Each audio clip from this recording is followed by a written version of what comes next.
Connaissez-vous ce sentiment quand la colère, le ressentiment ou l'anxiété vous submergent?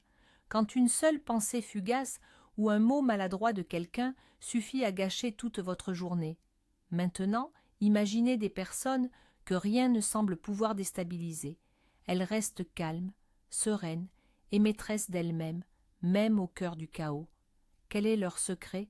Ce n'est pas un don inné, c'est une compétence. Et aujourd'hui, nous allons vous révéler 7 stratégies utilisées par les esprits forts pour garder leurs émotions sous contrôle, en s'inspirant de la sagesse des anciens stoïciens. Restez avec nous pour découvrir comment transformer votre esprit en une forteresse imprenable. Commençons par clarifier un point essentiel. Le stoïcisme ne consiste absolument pas à devenir un robot dénué de sentiments.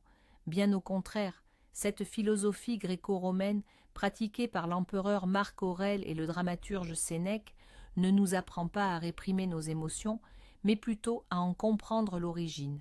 C'est en quelque sorte un super pouvoir pour votre esprit. Les stoïciens pensaient que nos souffrances ne proviennent pas des événements eux-mêmes, mais de la manière dont nous les jugeons. Et cette simple prise de conscience change absolument tout. Prêt pour une exploration simplifiée du stoïcisme et de la gestion des émotions? Alors c'est parti. Alors, la première leçon, diviser pour mieux régner sur soi-même. C'est le principe le plus fondamental du stoïcisme, sa véritable pierre angulaire. Si vous ne maîtrisez que ce concept, votre vie ne sera plus jamais la même. Ce principe se formule ainsi. Tout ce qui existe se divise en 2 catégories. D'abord, ce qui est en notre pouvoir. Ensuite, ce qui ne dépend absolument pas de nous. Cela semble d'une évidence aveuglante, n'est-ce pas? Pourtant, nous l'oublions sans cesse. Alors, qu'est-ce qui est en notre pouvoir? En réalité, bien peu de choses.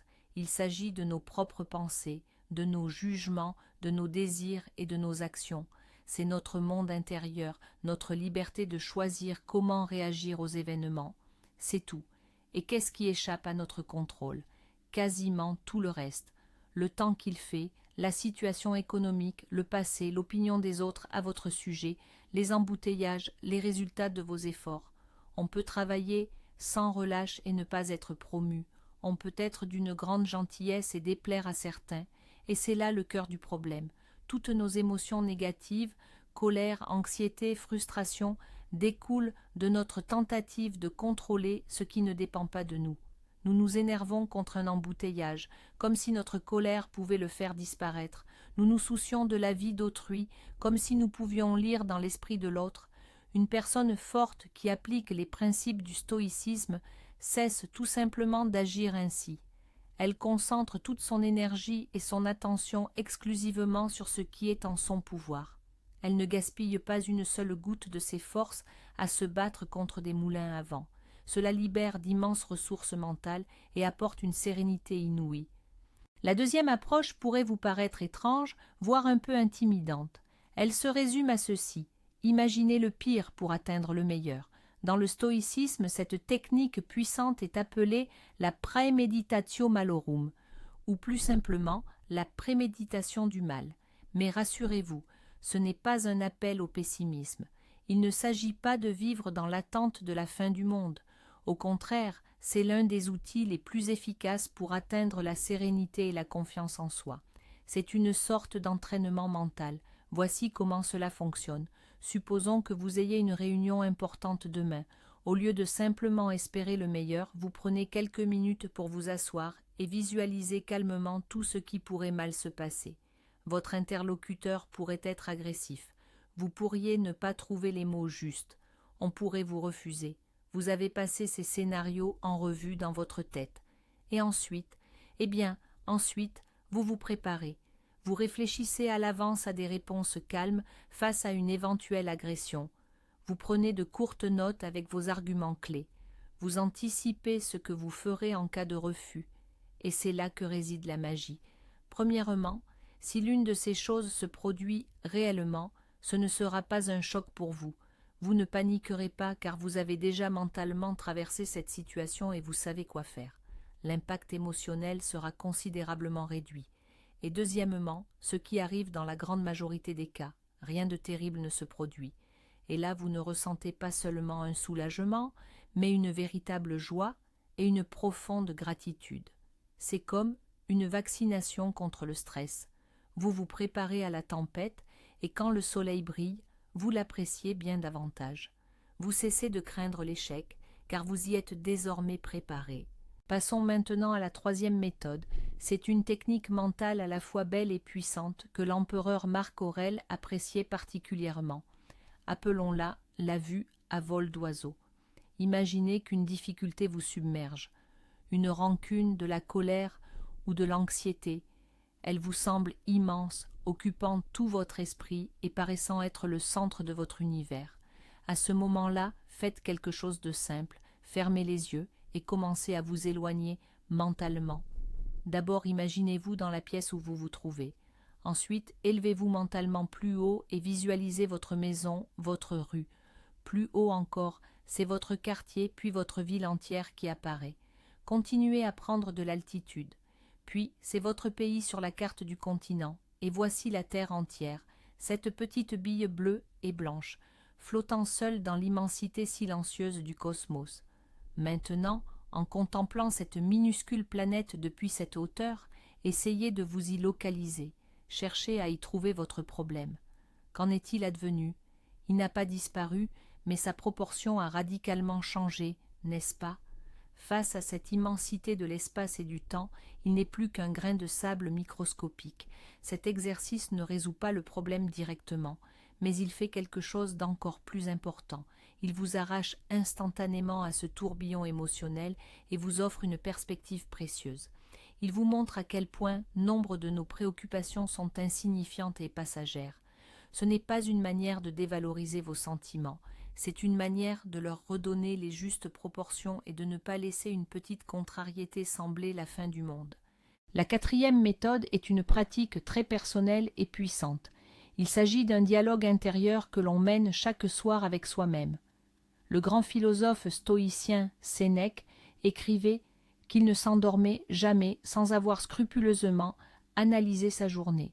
Il ne s'agit pas de se juger ni de se blâmer pour ses erreurs, loin de là.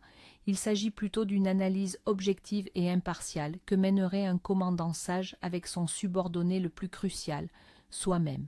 Chaque soir avant de vous coucher, accordez-vous quelques instants de silence pour vous poser ces quelques questions. Qu'est-ce qui m'a déstabilisé aujourd'hui?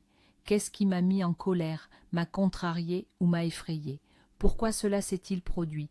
Ma réaction était-elle justifiée et constructive? Comment aurais-je pu réagir différemment, de manière plus sage? D'un autre côté, il est tout aussi important de noter vos succès. En quoi ai-je fait preuve de retenue aujourd'hui? Où ai-je agi correctement et en accord avec ma conscience? L'objectif de cet exercice n'est pas l'autoflagellation, mais la connaissance de soi. Dans le monde moderne, on pourrait appeler cela la tenue d'un journal de pleine conscience. Lorsque vous analysez vos réactions jour après jour, vous commencez à discerner des schémas. Vous comprenez clairement vos déclencheurs, ces boutons sur lesquels les circonstances ou d'autres personnes appuient. Et dès que vous en prenez conscience, vous cessez d'être la marionnette de vos émotions. Vous avez alors la possibilité, la prochaine fois, de faire un choix conscient, au lieu de réagir automatiquement. La cinquième méthode peut sembler un peu lugubre, mais c'est sans doute la plus puissante pour bien définir ses priorités. Les stoïciens l'appelaient « memento mori », ce qui se traduit du latin par « souviens-toi que tu vas mourir ». Encore une fois, il ne s'agit pas de tomber dans la dépression à l'idée de la finitude de l'existence. Bien au contraire, c'est un filtre extrêmement puissant qui aide à distinguer instantanément l'essentiel du superflu. C'est un rappel que notre temps ici sur cette planète est limité. Et chaque minute passée à nourrir une colère inutile, une rancœur mesquine ou une anxiété vide est une minute volée à votre vie unique et précieuse. Quand quelqu'un vous coupe la route et que vous êtes sur le point d'exploser de rage, demandez-vous simplement, sachant que mon chemin de vie est fini, est-ce que je veux vraiment gaspiller cette minute pour me mettre en rage à cause d'un inconnu que je ne reverrai jamais? Quand vous vous souciez de la critique ou des commérages, posez-vous la question, dans 1 an, dans 5 ans, à la fin de ma vie, est-ce que cela aura la moindre importance? La réponse sera presque toujours non. Memento mori n'est pas une question de peur, c'est une question de valeur. la prise de conscience de notre propre mortalité nous pousse à véritablement apprécier la vie. Elle nous aide à nous concentrer sur ce qui compte vraiment, nos proches, nos véritables objectifs, le fait d'être une bonne personne ici et maintenant. C'est le moyen le plus efficace de cesser de remettre la vie à plus tard et de commencer à vivre pleinement et consciemment chaque instant. Et c'est ici que réside le secret le plus important et peut-être le plus surprenant du stoïcisme, celui qui relie toutes ces approches. Beaucoup pensent que maîtriser ses émotions, c'est les réprimer, c'est avoir un visage de pierre et un cœur froid. Mais c'est absolument faux. La vraie force des stoïciens, ce n'est pas l'absence d'émotions, c'est la liberté de choisir. Entre l'événement qui vous arrive et votre réaction à celui-ci, il y a un minuscule espace, une petite pause, et c'est précisément dans cette pause que réside toute votre force. Vous ne pouvez pas contrôler l'impolitesse d'un caissier, la critique injuste de votre chef ou la pluie qui a ruiné vos projets, mais vous, et vous seul, pouvez contrôler ce qui se passera ensuite dans votre esprit. Allez-vous céder à la colère et gâcher votre journée, ou allez-vous respirer, sourire et décider que cette bagatelle ne mérite pas votre tranquillité d'esprit? C'est ça, le véritable déclic.